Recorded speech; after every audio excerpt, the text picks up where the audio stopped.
As fontes, elas são fundamentais em qualquer pesquisa e de maneira geral, embora não exista assim uma fonte específica em torno de um tema, né?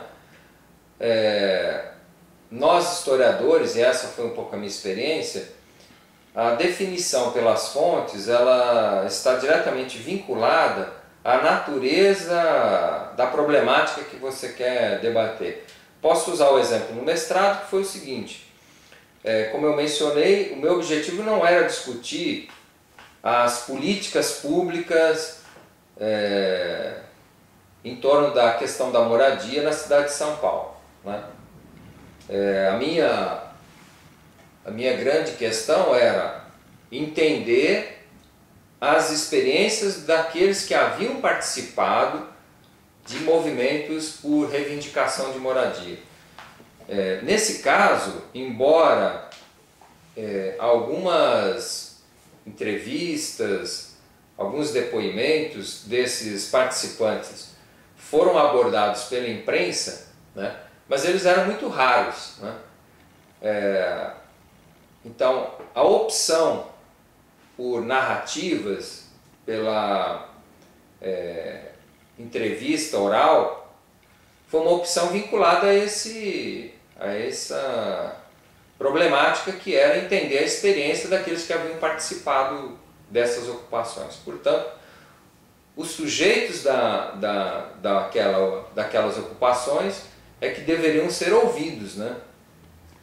Bom, isso foi um trabalho bastante extenso, porque eu trabalhei com 33 entrevistas, algumas com 2 horas de duração, outras com 1 hora, era em média mais ou menos isso. Tenho o trabalho de transcrever todas essas entrevistas e eu trabalhava basicamente com um roteiro, né? Não era um roteiro fechado, um roteiro aberto. E a partir das transcrições eu fiz um fichamento temático dessa produção, dessas narrativas, né?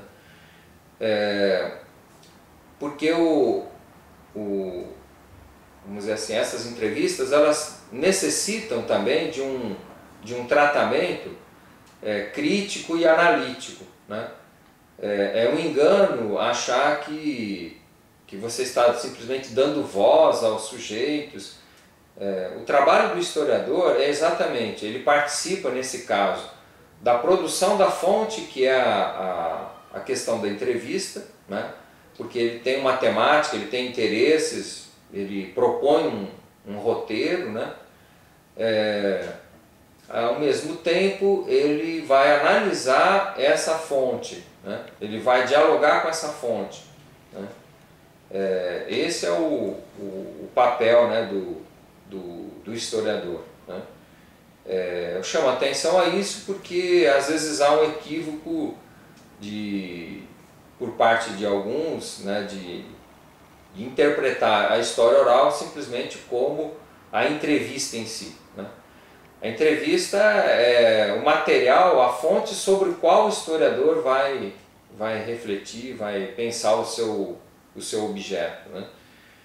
Então, no mestrado, né, a temática e a problemática minha, que era exatamente entender a questão dos movimentos por moradia, mas compreender como que as pessoas que atuaram nesses movimentos, por que elas se dispuseram a fazer isso e o que isso significou nas suas vidas, né? Aí a minha opção por essa fonte. A minha orientadora teve um papel importante também nesse processo, de sempre me alertar em relação à questão do diálogo que eu tinha que fazer com a fonte, né? Então a Dea Fenelon, que foi a minha orientadora, ela chamava muito a atenção a essa função, né? No meu doutorado, fui orientado pelo professor Marco Silva. Aí já havia uma preocupação, como eu mencionei, de discutir né, as experiências, né, na cidade no final do século XIX, numa região do pós-guerra, né, do Paraguai, entender a cidade na sua constituição, né, entender os diferentes setores dessa cidade em atuação, e aí essa escolha recaiu, em primeiro lugar, sobre os periódicos, né, sobre os jornais, né, que vários deles, né, tinham vida curta nesse momento, né, não era uma prerrogativa de Corumbá, isso era mais ou menos geral, né. Os jornais eram em grande parte vinculados a partidos políticos, né, às vezes eles surgiam num período eleitoral, né, às vezes eles tinham de fato uma trajetória, vamos dizer assim, uma duração, ou seja, edições aí às vezes durante até de 10 anos, né? Mas isso era mais raro, né? Mas eu optei por essa fonte porque ela expressava exatamente essa ideia, né, da elite daquela cidade em torno das questões da própria cidade e do seu desenvolvimento, né? Então os discursos eram muito voltados para essa questão. Por outro lado, eu recorri à documentação da Câmara, porque lá exatamente eu encontrei outros referenciais, né, de documentos em torno dessas outras populações, como aviamento de receitas, porque foi um período, né, de epidemias também, né, que ocorreu em Corumbá, da varíola, né, do cólera. E esses momentos são ricos para o historiador porque, de certa forma, são momentos atípicos de crise, né, e que nessas situações você acaba obtendo informações sobre experiências, né, que ocorrem na cidade, né. E o debate que os médicos sanitaristas faziam em torno disso, né, as preocupações com a morte, né, com a mortalidade, né, com isso vinculado também à experiência de trabalho, né. Então a opção por essa documentação, né, de arquivo, né, ela veio muito em função disso, né, de tentar recuperar também aspectos dessas camadas, né, que não tinham a mesma visibilidade, né. Então a escolha das fontes nesse caso teve essas duas funções, né, entender o que era a cidade, vamos dizer assim, vinculada ao porto, vinculada às casas comerciais, mas também entender a cidade que era vivenciada pelo trabalhador assalariado, por essas outras camadas, ou pelo desempregado, e de como que eles sobreviviam, né?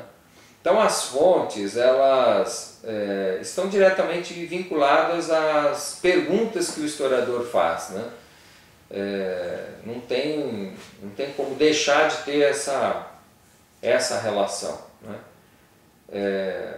E aí, no caso do mestrado, eu já mencionei o papel da DEA, né, no debate em torno do diálogo, né, com as fontes, né, e ela falava assim, bom, você tem que ter dois diálogos, né, o diálogo com o sujeito, né, participante do movimento, no momento da entrevista, mas aí depois tem o seu diálogo com a entrevista.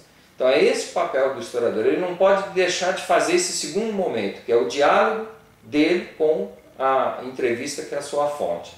No caso do doutorado, o Marcos Silva trabalha também com imprensa, né? A sua experiência de trabalho é vinculada também aos periódicos, né? E particularmente a uma discussão da política a partir do humor, né?